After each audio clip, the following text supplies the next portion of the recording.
Hello and welcome to this history tutorial on Elizabethan Sport and Leisure. This is for Edexcel GCSE History Elizabethan England. Today we will cover different sports and pastimes that the Elizabethans enjoyed and who participated as your social status and gender were important. So let's dive straight in. We shall begin with the difference in social status.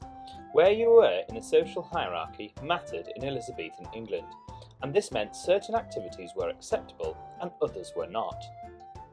Those in the gentry and nobility participated in activities which the poor and working people did not. This also applied to gender. If you were a woman, certain activities were banned. Starting towards the top of the social hierarchy, we have the gentry and nobility. They had a wide range of pastimes which they could enjoy. They often enjoyed things like hawking, fishing, hunting, fencing, real tennis, bowling, and literature. Let's explore what some of these are. Hawking was the use of birds of prey, such as falcons, to hunt small wild game, such as rabbits or other birds. Fishing was done for pleasure, but also for competitions. Hunting was normally done on horseback with hounds to hunt animals like foxes. Fencing was the sport of swordplay. As a sword was an important piece of the nobility's clothing, it was important that they knew how to use it. Real tennis was an indoor game. It was a cross between modern tennis and squash. Balls could bounce off walls as long as they were below a certain level. Bowling was done on a green lawn. A smaller ball called a jack was used as a mark, and players roll their larger balls towards it. The one closest to the jack wins.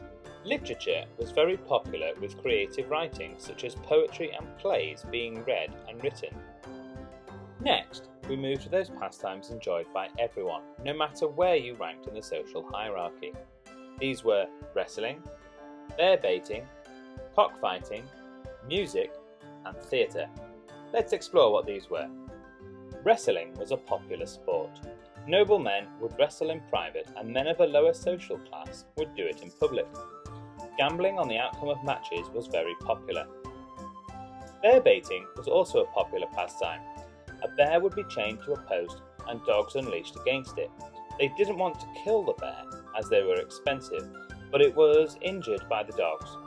Bear baiting was popular in towns, and specialist arenas were built for it. Cockfighting was equally popular. Cockerels were made to wear spurs to attack each other using them and their beaks. Many places, even small towns, had arenas for this, and huge sums of money were bet on them.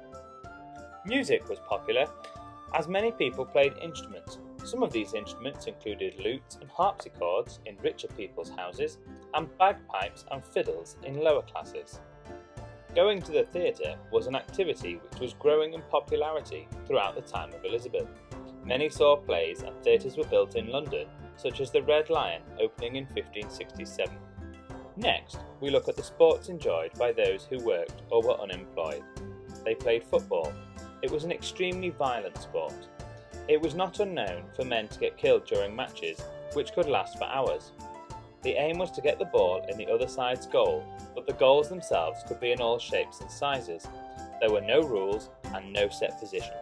We mentioned earlier that women only participated in some of these activities. These included hawking, hunting, fishing, bowling, music, literature, cockfighting, and the theatre. All the remaining sports and pastimes were for men only. So, in summary, remember that sports and pastimes differed depending on where you were in the social hierarchy and on your gender. For revision purposes, why not try and remember a couple of them for each section? A couple of sports and pastimes for the nobility, everyone, the poor, and women.